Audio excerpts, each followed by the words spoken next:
Hey guys, it's Laney here with Steel Strength Training. I'm the nutrition specialist here at Steel, and today I'm pumped about the topic. Not as much a controversial one. It's going to be more about my experience and my opinions on cooking, my favorite. Very realistic, very applicational. So let's get into it. All right, so first, the main thing I have learned in my cooking journey so far is that whenever you stop relying on recipes is when you actually can become a good cook, all right?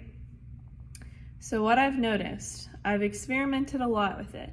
I'll try, okay, I'm gonna cook for me and my husband this meal, that's a recipe, follow it directly and see if we like this better, or I'll try a version of it without following the recipe and just going based off of taste and feel.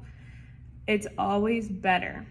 And I think that's because in order to become a good cook, you have to know how to estimate, you have to know how to salt to taste, to season to taste, and stop relying on exact measurements. It's not wrong, it's not gonna hurt you, but it's gonna be faster and it's going to save money whenever you are able to rely on just looking in your fridge and looking in your pantry and being like, okay, I have this, I have this, I have this.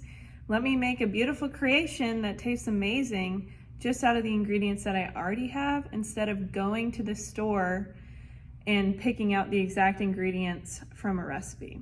Because I've noticed oftentimes when you shop based off of exact recipes that you have written down or on your phone, you always end up spending more money instead of using things that you already have, or going to the store and buying what's on sale and then making wonderful recipes with the things that are on sale.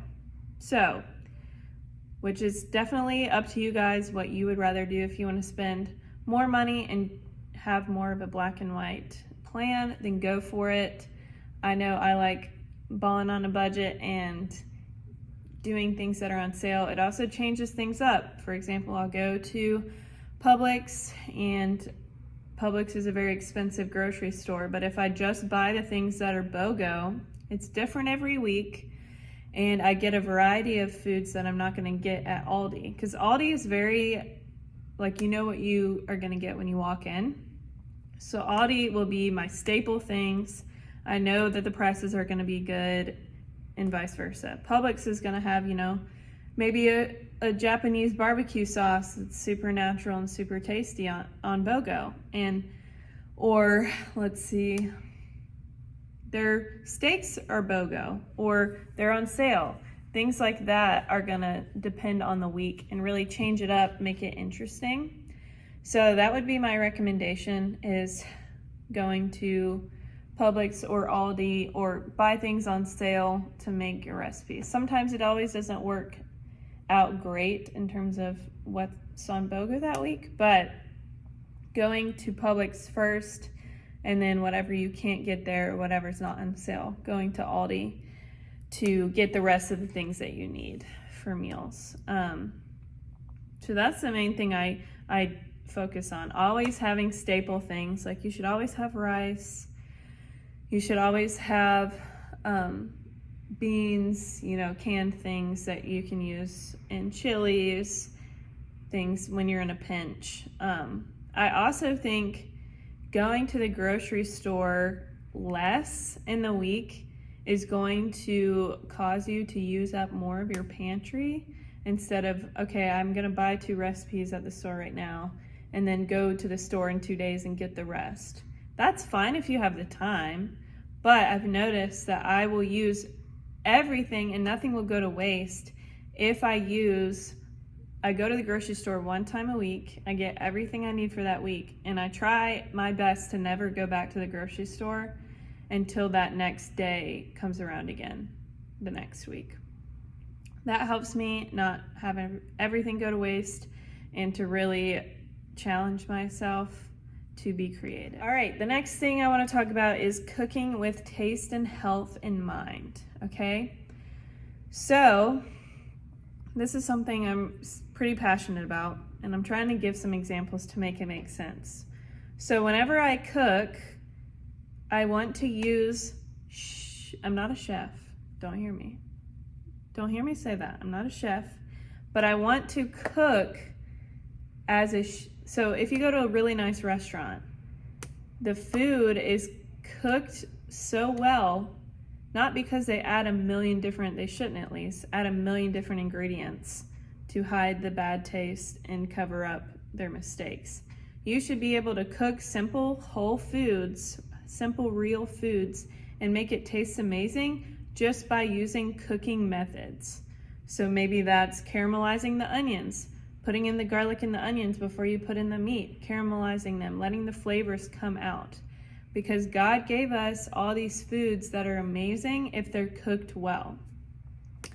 Another thing that helps things taste better that I've realized, if you like red meat and if you like steak, try cooking it medium rare and not overcooking your meats, because when you overcook it, the flavors they're cooked out, honestly, and it's number one, not as healthy, especially with steak.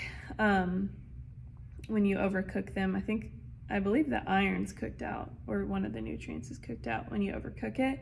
And then chicken gets all dry and just not good tasting and rubbery.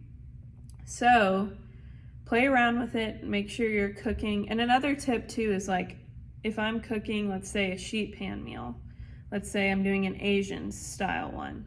If I cook my food in chicken broth, like just this much, if it's in a sheet pan meal in the oven, it's gonna cook way better with moisture or foil or something like that to keep the moisture in and to not dry things out. Because if we just put food in the oven with olive oil, no seasoning, it's not gonna taste too good. It's gonna dry out. It's not gonna have the seasoning seeping in to the food. Instead, you should put it on a sheet pan, put some chicken broth, true chicken broth, not the canned chicken broth, like real brewed chicken broth, and then put your meat, and also then seasoning it. Season before you cook, and then putting your veggies on there and cooking it all together in its own juices. When you cook things in their own juices, they taste way better than if you cook them all separately. There's some things you're gonna have to cook separately, obviously, but yes, that would be my main tip for that. And then when you have health in mind as you're cooking, my goal for my food is that it tastes good just because I cooked it well, and not because, I added a whole cup of heavy whipping cream and then a whole half cup of sour cream and then a whole cup of cheese. Not that those things are bad on their own, but when you add all those things together, you're gonna feel terrible, number one. And they also only taste good because you're using very fatty, processed ingredients to make it taste good. Does that make sense? I hope it does. Yeah. And then the other thing I wanted to say is, don't limit yourself. So whenever it comes to recipes and kind of the culture that we're in right now, do this recipe, follow this recipe, and you'll have great food. And a lot of times it does work, and it's great to follow recipes. But in order for us to become good cooks and to have confidence in the kitchen, we can't limit ourselves to just following word for word recipes. We need to be able to branch out, try new things, try it without looking at anything, and seeing if you can recreate it just by following flavor profiles. Knowing, hey, do these things go together? If you don't know, that's okay, you can look it up.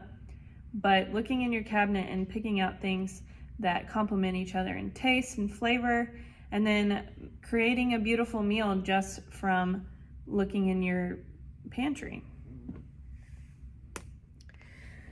And then the last thing I wanted to say is, use Pinterest or Safari, whatever you like to use for recipes or cookbooks, you name it.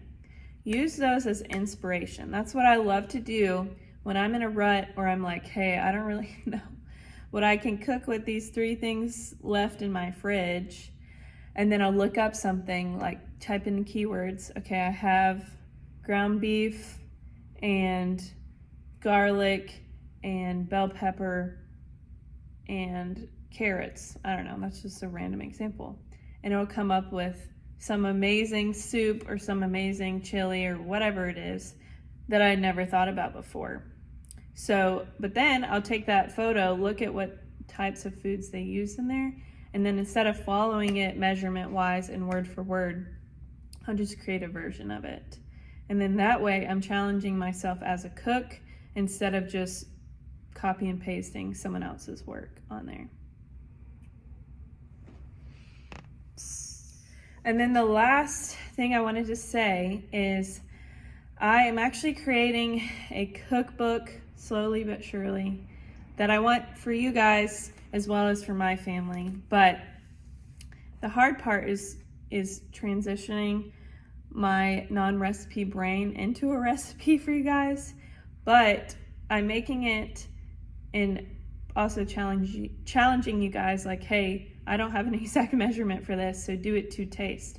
Because what I like in my food is not going to be the exact same. You might like more pepper, you might like more salt. So that's why you have to cook to taste and experiment with it. So I'll send my recipes whenever they are finished, but I hope you enjoyed this conversational video talking about cooking and how we can cook better for our families. But if you have any questions, comment down below, give this video a thumbs up, and I hope to see y'all in the gym soon.